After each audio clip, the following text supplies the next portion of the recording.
In the name of the Father, and of the Son, and of the Holy Spirit. Today we want to talk about vocation. When you see it in the bulletin, what do we mean by that? Vocation is the thing that you have been called to. So I'm not claiming to be a Latin scholar here, but I know that in Latin, voco means to call someone. You can see it in vocation. It's the thing you're called to do, but what does that mean? We're talking about your job. The thing you spend most of your life doing. And you might not get a direct call, hey, you got the job, we want you to come work for us. But it could also be an implied call. Someone needs something, and so you're there to fill that need. What you spend your time doing, your job. And now everyone here has got a different job, probably. There are many different vocations, almost as there are people. It could be anything from raising a family to working in an office, making something with your hands, anything of that nature. It could, your vocation is anything you spend your time doing. It's what you're called by God to do. It could even include going to school. But why do we want to talk about that? See, I did a little research, and the waking hours you spend in your life, so if you're sleeping a healthy amount, that is, because sleeping takes up most of our lives, the most time you spend doing is at your job. It's at your vocation. It's a third of your life. It's a huge part of your life, so why not talk about it? But there's a more important reason I want to talk about it today. I think that most of us don't appreciate our work as much as we should. It could be in the way you think about it. Maybe you think your job is kind of insignificant or doesn't matter. Or how about this? When someone asks you about your week, what do you think of? Sure, it might be some big work appointment or overtime you have to do. But if you're like me, most of the time what I think of is where I'm taking my family out to eat, what movie I'm going to watch, the big game that's coming up, right? I try to focus on those things. But maybe it's a little more serious. Maybe when you're thinking about, do I understand my vocation? Do I appreciate it? You might think, maybe I don't, or rarely, relate my work to my faith. How often do I think that God has put me here? God is the one who called me. I think that at certain times in our life, we all don't value our work as much as we should. And so today, let's talk about vocation. And to do that, we're going to look at Luke chapter 5. And in it, we see, if you look in your Bible, it's entitled, Jesus calls his disciples. But I think that what Luke did is he put two vocations, two different jobs, side by side. And when we look at it like this, two different stories that come together, we might be able to see something more about our vocation in general. So, verse 1.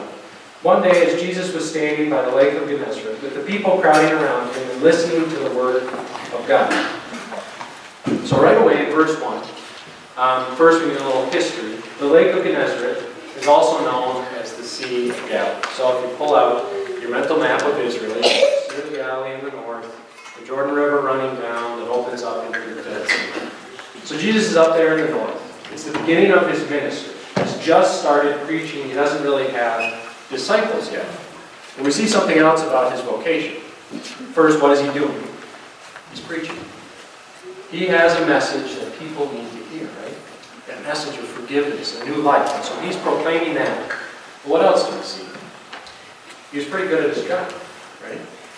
He's already got crowds pushing in around him. The Greek actually says they're putting pressure on him. So they're pressing in around him. They all want to get to Jesus and hear what he has to say. And so it goes on. He saw at the water's edge two boats, left there by fishermen who were washing their nets. He got into one of the boats, the one belonging to Simon, and asked him to put out a little from shore. Then he sat down and taught the people from the boat. So Jesus is doing his job. He's trying to work, trying to tell these people a message, and they're getting too crowded. So it might be because of some distance, maybe for better acoustics, but he goes out onto the boat. As a personal note, I think he went out there because he got to sit down and teach. So Jesus goes out on this boat. He's doing what he does best, and he finishes his job. He teaches all the people, and when he had finished speaking, he said to Simon, "Put out into deep water, and let down the nets for a catch." So right here, we see a second vocation. And you might have missed it the first time, but he's in the boat with a fisherman. Now, fishermen at this time were very important. They're out there in the north. It's all the villages surrounding the lake. They depended on these fish. And so Simon was the guy behind the scenes who was catching the fish. That was his daily job. He got up way early. I'm not a fisherman, but I've been told it's best to fish early in the morning or even at night when the sun's down and everything is calm. We're way past that time, but Jesus tells him, you need to continue fishing. So we have Jesus, a preacher of God's Word, and we have the fisherman, ordinary men usually working behind the scenes. Two different worlds, two different vocations in one boat. And now Jesus wants to help him with his job. So Simon answered. So he says, "Put out into deep water and let down the nets for a catch." And Simon answered, "Master, we've worked hard all night and we haven't caught anything. But because you say so, I will let down the nets." So Simon explains to Jesus, "Look, I've got an ordinary job and I'm working all night, and my nets are empty. He hasn't caught anything." And I think we've all done it, right?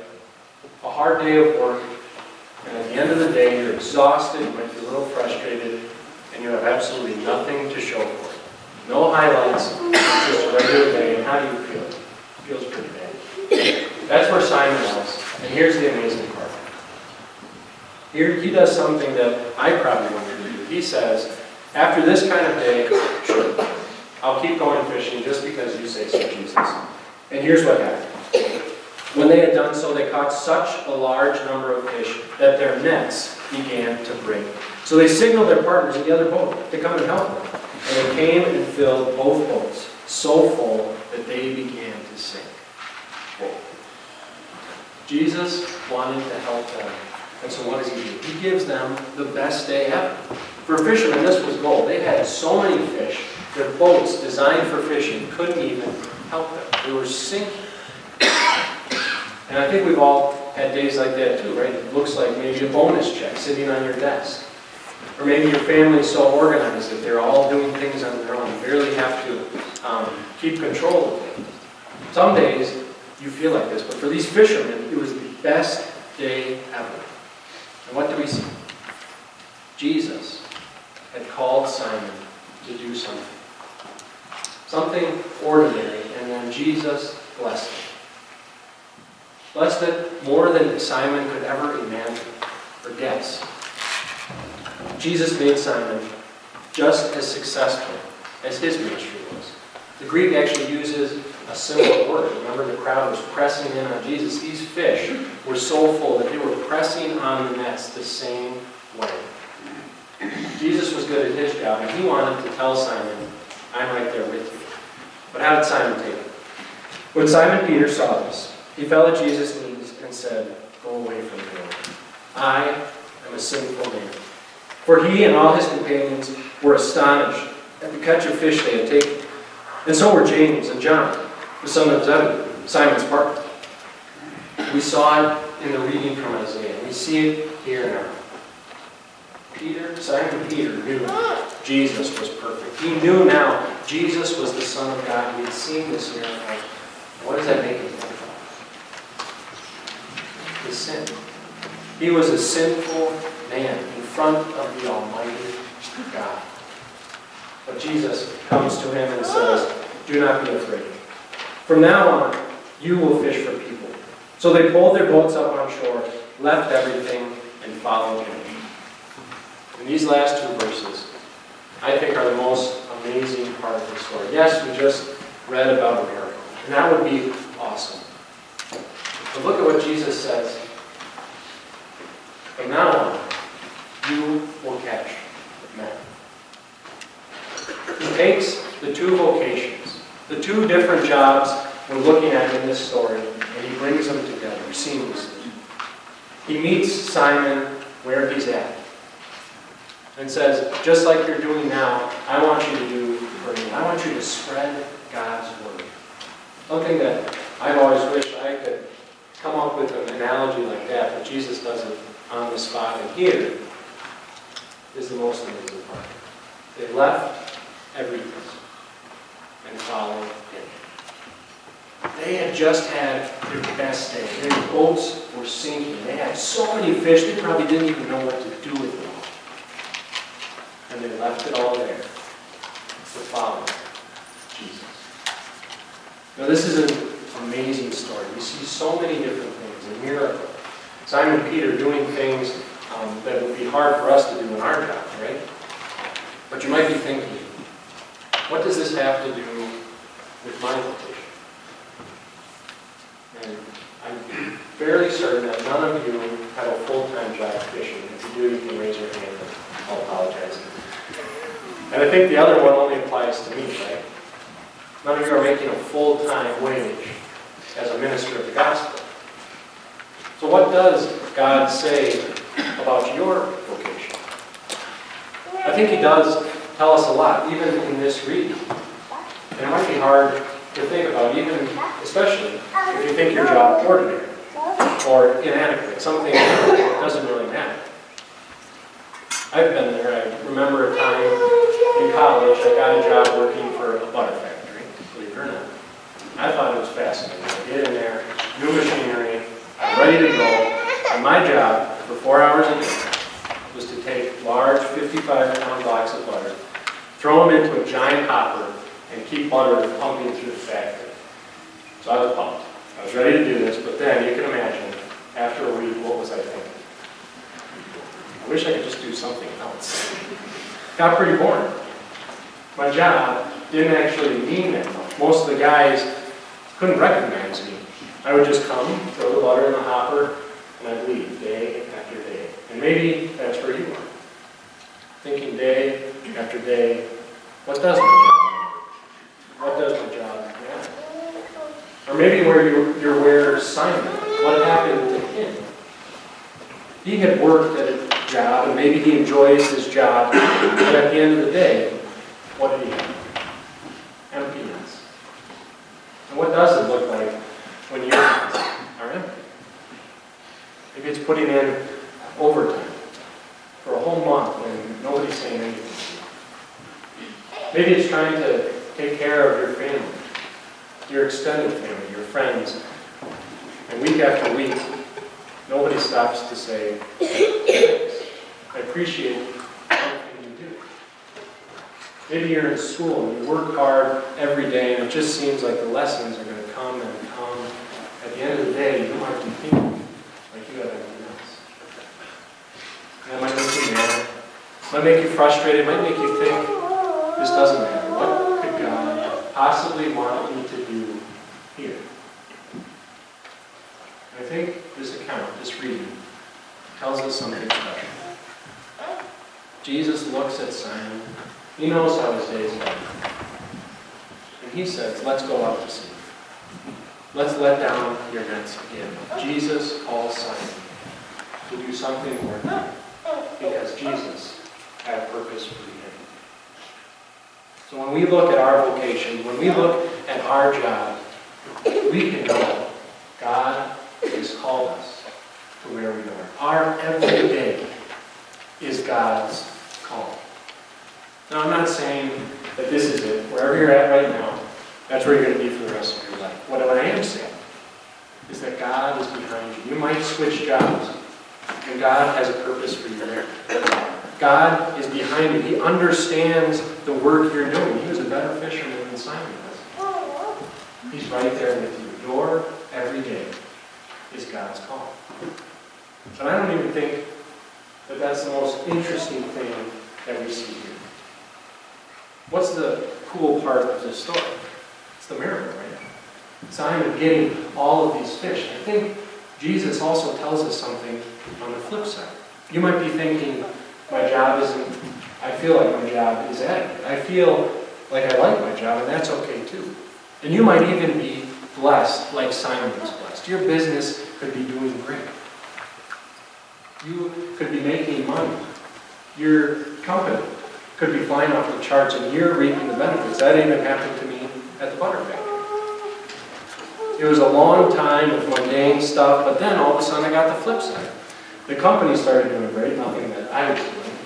But suddenly they were getting in cream and making their own butter, and I didn't have to do a thing. It was awesome. I could get into work, and I just had to help people out, and sometimes just sit there. Sometimes we feel success, right? But God also tells us something about that, something that I think we miss. What is the price you pay for success? If your company is doing well, like I was at the butter factory, you're reaping the benefits, what was I tempted to do? Become lazy.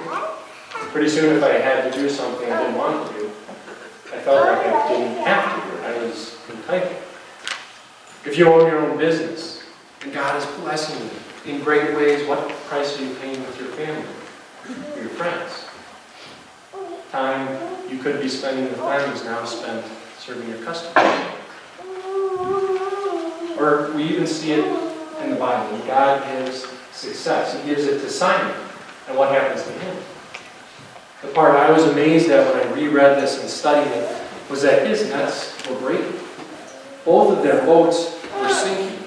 His whole livelihood was this close to being gone. Everything he needed to work was almost gone that day just because of the success. We also see it, I think, with King David, King Solomon. David was a shepherd boy, raised up to be king over an entire nation. And his nation was doing so well that he didn't even have to go to war. He was a gifted general, and he was staying home. And what happened then? That's when he saw Bathsheba. That's when he committed adultery. He thought he could do whatever he wanted because he was at the top. Same with King Solomon, given everything. A kingdom bigger than David's, riches more than anyone who had ever lived. And pretty soon, he was falling away from the faith. You see, our failures and our inadequacies can often push us to God. We want to seek that help. We need somebody in our life, but our success does the opposite. Our success can push us away from God. But Jesus tells us something special. Even in our success, Jesus still calls us to better things. I'll say it again. Even in our success, God calls us to better things. What does he say to Simon? From now on, you will catch. Simon had had the best day of his life, but Jesus said, there is better. I want you to spread my word, my gospel message. Now, I'm not saying that God has called you to drop everything and join the seminary. But Jesus has called us to better things. What does that look like? God puts you in a place where you are talking to people. I tried to think of examples for the sermon, but I couldn't. An example where you have a job, but you don't interact with anybody else. Your job puts you in a place where you're interacting. It could be your family. It could be your friends. It could just be a couple co-workers, but you are working with people, and that means you have an opportunity to impact their lives. This miracle wasn't just for Simon. Who comes over?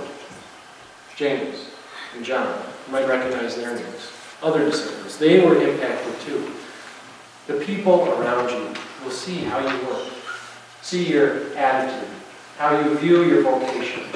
They'll hear the things that come up out of your mouth, and you have an opportunity to show them Jesus. You have an opportunity to show them God's love. It doesn't matter if you're at the low end, feeling like you have empty nets. It doesn't matter if your business is booming and you're feeling that success. God calls us. God calls us to better things. And so I don't know everyone's vocation. It's hard enough to remember people's names. And so you might all be at different spots, but this story, this account, can tell us amazing things about our vocation. So let's look, starting at verse 4. When he had finished speaking, he said to Simon, "Put out into deep water, and let down the nets for a catch." And Simon answered, "Master, we've worked hard all night, and haven't caught anything. But because you say so, I will let down the nets, even when we're empty." God calls us. God has a purpose. And with Simon, we can say, "I will let down the nets. I will do what you called me to do." And then he goes on. When they had done so, they caught such a large number of fish that their nets began to break. So they even signaled their partners to come in the other boat and help them. And they came and filled both boats so full that they began to sink. God has the power to bless us in everything we do. And finally, Jesus said to Simon, "Don't be afraid. From now on, you will catch men." God calls us to better things. And so, knowing that, the comfort that God is behind you, even if you feel like your job is really big, the knowledge that God is the one giving you success will give us a new attitude. A new attitude that can be like the last verse. So they pulled up their boats on shore, left everything, and followed him. An attitude that would give up any job you had just so you can make sure you are following God. Amen.